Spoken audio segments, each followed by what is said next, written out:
Section 8, Green Willow, a Japanese folktale retold by Paul Jordan Smith. In the era of Bumby, there lived a young samurai, Tomotada, in the service of the young daimyo of Noto. He was a native of Eshkin, but had been accepted at a young age into the palace of the Lord of Noto, where he proved himself a good soldier and a good scholar as well, and enjoyed the favor of his prince. Handsome and amiable, he was admired also by his fellow samurai. One day, the Lord of Noto called for Tomotada and sent him out on a special quest to the Lord of Kyoto. Being ordered to pass through Eshkin, Tomotada asked and was granted permission to visit his widowed mother, and so he set out on his mission.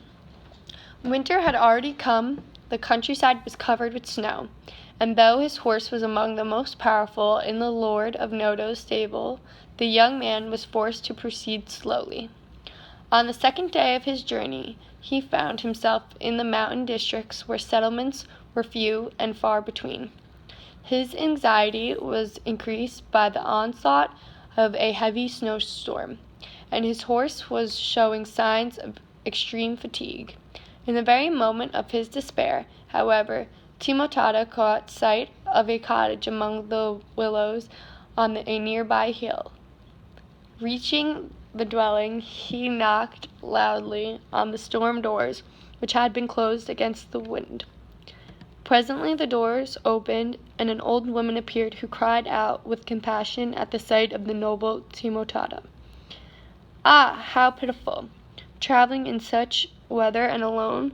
Come in, young sir, come in. What a relief to find a welcome in these lonely passes," thought Tomotada as he led his horse to a shed behind the cottage.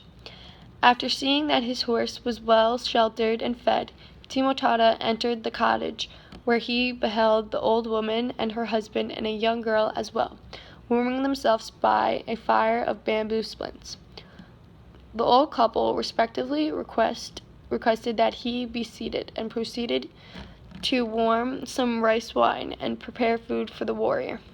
The young girl, in the meantime, disappeared behind a screen, but not before Tomotada had observed with astonishment that she was extremely beautiful, though dressed in the meantime meanest attire. He wondered how such a beautiful creature could be living in such a lonely and humble place. His thoughts, however, were interrupted by the old man, who had begun to speak. "Honored sir," he began, "the next village is far from here, and the road is unfit for travel. Unless your quest is of such importance that it cannot be delayed, I would advise you not to force yourself and your horse beyond the powers of endurance. Our hovel is perhaps unworthy of your presence, and we have no comforts to offer. Nevertheless, please honor us by staying under the miserable roof." Tomotada was touched by the old man's words, and secretly he was glad of the chance afforded him to see more of the young girl. Before long, a simple meal was set before him, and the girl herself came from behind the screen to serve the wine. She had changed her dress, and though her clothes were still of homespun, her long, loose hair was neatly combed and smooth.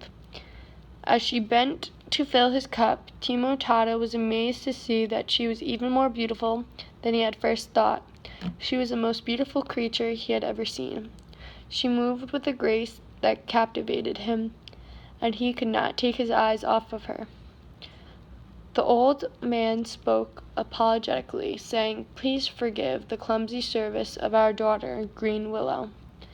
She has been raised alone in these mountains and is only a poor, ignorant girl." But Tomotada protested that he considered himself lucky indeed to be served by such a loving a maiden, so that his admiring gaze made her blush, and he left his wine and food untasted before him. Suddenly, struck by inspiration, he addressed her in a poem. As long As the road through the winter, I found a flower and thought, here I shall spend the day. But why does the blush of a dawn appear?